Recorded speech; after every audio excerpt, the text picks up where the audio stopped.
Fabio Cannavaro, bek legendaris yang sangat terkenal di era Catenaccio atau sistem pertahanan Grendel ala Italia bersama dua legenda lainnya yakni Alessandro Nesta dan Paolo Maldini. Cannavaro membawa Italia menjuarai Piala Dunia di tahun 2006 dengan kemampuan bertahannya yang apik. Ia juga mencatatkan statistik 5 kali clean sheet dan hanya kebobolan 2 gol dalam open play di sepanjang turnamen Piala Dunia tersebut bersama Italia, sehingga membuatnya dijuluki sebagai Tembok Berlin. Cannavaro juga merupakan satu-satunya pemain bertahan yang mampu meraih gelar Ballon d'Or dalam 2 dekade terakhir di tahun 2006.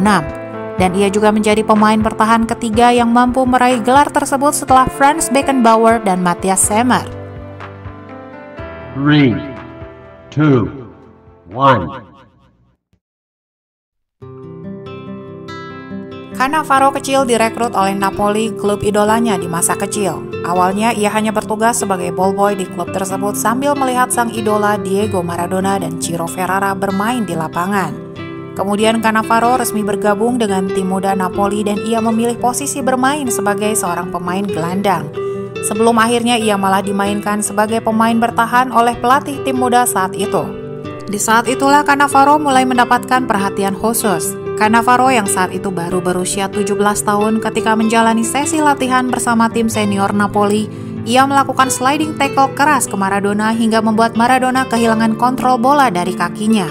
Kala itu Maradona adalah bintang yang tak tergantikan di Napoli, dan tackle keras Cannavaro ke Maradona sontak membuat seluruh rekan setim dan pelatih Napoli marah karena mereka khawatir kalau Maradona bisa saja cedera karena tackle Cannavaro tersebut.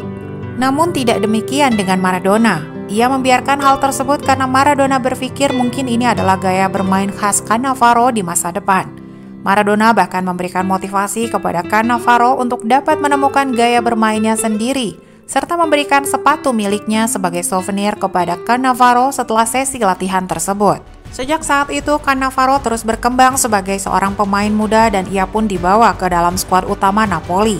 Cannavaro menjalani debut di Serie A ketika Napoli dikalahkan Juventus dengan 4-3 pada tanggal 7 Maret 1993. Sebagai center back berduet dengan sang idola Ciro Ferrara, Cannavaro menunjukkan kemampuan antisipasi, tackling, distribusi bola, dan kemampuannya dalam membangun serangan setelah merebut kembali bola dari lawan.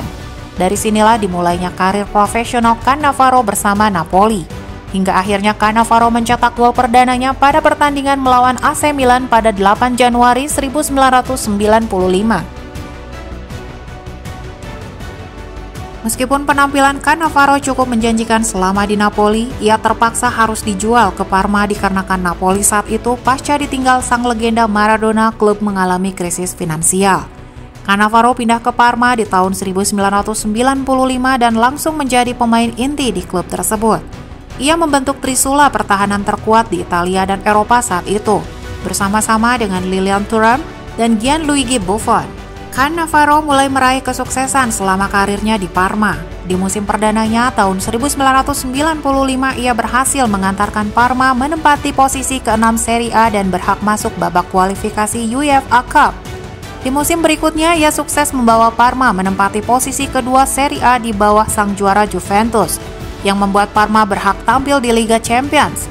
Di musim keempatnya bersama Parma, yaitu musim 1998-1999, Cannavaro memenangkan UEFA Cup dan Coppa Italia.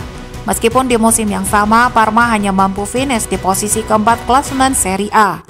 Di musim terakhirnya bersama Parma musim 2001-2002, Cannavaro mampu mempersembahkan gelar Supercoppa Italia dengan mengalahkan Juventus. Total selama ia membela Parma, Cannavaro telah mencatatkan 250 penampilan dengan mencetak 5 gol sejak ia bergabung di tahun 1995 hingga 2002. Krisis finansial seperti yang terjadi di Napoli terulang kembali di Parma, dan hal ini membuat pihak klub harus melepas Cannavaro ke Inter Milan dengan nilai transfer 23 juta euro di tahun 2002. Kedatangan Cannavaro ke Inter Milan terjadi setelah Inter Milan berhasil menjual Ronaldo ke Real Madrid. Di awal karir Cannavaro bersama Inter Milan terlihat sangat menjanjikan, di mana ia berhasil mengantarkan Inter Milan hingga mencapai semifinal Liga Champions dan menempati posisi kedua Serie A di bawah Juventus. Tetapi titik terpuruk Cannavaro justru dimulai di musim keduanya bersama Inter. di mana ia sering mengalami cedera dan sering melewatkan banyak pertandingan penting. Selain itu, ia juga sering dimainkan bukan di posisi terbaiknya oleh pelatih Inter kala itu Hector Cooper. Inter Milan pun terpaksa menjual Cannavaro ke rival berat mereka kala itu yaitu Juventus di tahun 2004. Juventus kala itu harus menebus Cannavaro dengan harga 10 juta euro plus seorang kiper cadangan milik Juventus Fabian Carini ke Inter Milan sebagai bagian kesepakatan pembelian Cannavaro. Cannavaro sempat menceritakan hal-hal negatif tentang Inter Milan selama karirnya di klub tersebut dan hal itu dimuat oleh banyak media ternama Italia. Cannavaro berkata, "Saya pernah meminta kesempatan kepada pihak klub bahwa saya akan membuktikan kualitas saya sekali lagi karena saya sudah pulih dari cedera. Tetapi Inter Milan tidak mendengarkan saya. Mereka seolah-olah telah membuang saya tanpa melihat kualitas terbaik saya." Kekecewaan Cannavaro juga ia katakan kepada media-media ternama Italia bahwa seharusnya Parma menjualnya ke AC Milan bukannya malah ke Inter Milan, karena ia ingin bermain di San Siro. Karena saat itu AC Milan adalah tujuan para pemain terbaik dunia, tetapi pihak Parma malah menjualnya ke Inter Milan. Semua kekecewaan itu ia katakan setelah ia resmi pindah ke Juventus. Di Juventus, Cannavaro kembali bereuni dengan rekan lamanya ketika di Parma yaitu Lian Thuram dan Gianluigi Buffon, dan kembali membentuk trisula pertahanan maut bersama-sama dengan pemain Juventus lainnya seperti Gianluca Zambrotta, Gianluca Pessotto, dan Jonathan Zebina. Di lini belakang terkadang Cannavaro berduet dengan ikon Juventus, Paulo Montero, dan pemain idolanya ketika di Napoli, Ciro Ferrara. Cannavaro pun langsung merasakan gelar Liga bersama Juventus selama 2 musim berturut-turut di musim 2004-2005 dan 2005-2006. Selama 2 musim tersebut, Cannavaro memenangkan gelar individual Serie A Defender of the Year tahun 2005 dan 2006, Serie A Italian Footballer of the Year tahun 2006, dan Serie A Footballer of the Year tahun 2006. Di tahun 2006 itu pula lah Cannavaro berhasil membawa Italia menjuarai Piala Dunia dengan bermain solid di sepanjang turnamen tersebut. Namun sekembalinya ke Turin, momen kebahagiaan Cannavaro seketika sirna ketika Juventus justru terkena skandal Calciopoli yang menggembarkan publik sepak bola Italia dan dunia. Skandal pengaturan skor tersebut melibatkan Juventus, AC Milan, Fiorentina, Lazio, dan Regina serta beberapa wasit dan perangkat pertandingan Serie A. Hal tersebut membuat Juventus harus terdegradasi ke Serie B dengan minus 6 poin. Cannavaro saat itu menjadi sangat bimbang akan masa depannya di Juventus yang tidak lagi bermain di Serie A, dan akhirnya ia memilih untuk melanjutkan karir di tempat lain. Kala itu ia berkata, "Meskipun saya tahu ini adalah hal terberat untuk bisa dipercaya, tapi saya pasti akan bertahan di Juventus seandainya Juventus masih bermain di Serie A, meskipun dengan sanksi minus 30 poin sekalipun." Hal ini juga membuat banyak fans Juventus kecewa dengan keputusan Cannavaro yang meninggalkan klub dalam posisi terpuruk, di mana saat itu klub justru sedang membutuhkan bintang mereka untuk bangkit kembali ke Serie A. Cannavaro pun akhirnya memilih pergi ke Real Madrid dengan nilai transfer hanya 7 juta euro. Ia pun mengikuti jejak pelatih Juventus kala itu Fabio Capello yang juga pindah ke Real Madrid. Cannavaro hanya bertahan selama 3 musim di Madrid dan menjuarai Liga Spanyol sebanyak 2 kali, yakni di musim 2006-2007 dan musim 2007-2008.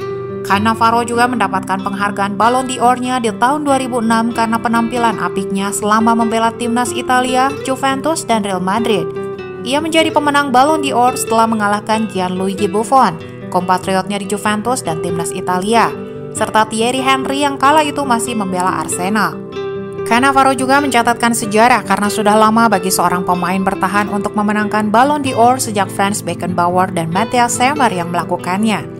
Apalagi pemain bertahan legendaris seperti Franco Baresi dan Paolo Maldini sekalipun tidak mampu meraih penghargaan tersebut.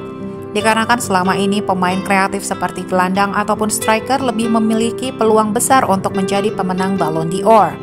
Akhir musim 2008-2009, Cannavaro menyatakan bahwa ia akan kembali ke Juventus di akhir masa kontraknya bersama Madrid.